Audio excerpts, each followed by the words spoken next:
আমাদের কলেজে ফ্রেশার্স আর পিকনিকের প্রোগ্রামটা একসাথেই হয়ে যায়, দারুণ মজা হয়। সেই দিন কলেজে কোনো সিনিয়র জুনিয়র বলে কিছু থাকে না। এইদিকে আমরা দেখো খেতে বসে গেছি, আর খেতে বসেও নাচছি, কারণ দিদিরা ওদিকে দারুণ সুন্দর সুন্দর গানে নাচ করছিল।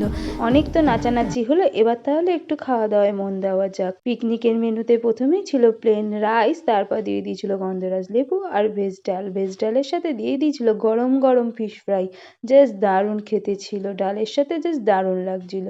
ডাল আর ফিশ ফ্রাইটা দিয়ে খাওয়া শেষ করতে না করতেই চলে আসলো নবরত্ন কারি। নবরত্ন কারিটা জাস্ট ছিল দারুণ, তোমাদের সাথে একদিন শেয়ার করবো এই নবরত্ন কারির রেসিপিটা। তারপর চলে আসলো পাবদা মাছের ঝাল, জাস্ট দারুণ দেখতে, আর মাছগুলো ভালো ছিল, দারুণ। তারপর দিয়ে দিল চিকেন দো পেঁয়াজা, আর তারপরেই চলে আসলো আমের চাটনি। ছোকলা সমেত আমের চাটনি খেতে জাস্ট দারুণ লাগে, তোমাদেরকে আর কি বলবো। তারপর দিয়ে দিয়েছিল পাঁপড়, আর সবার শেষে রসগোল্লা, আইসক্রিমও দিয়েছিল। আমি ভিডিও করতে ভুলে গেছিলাম।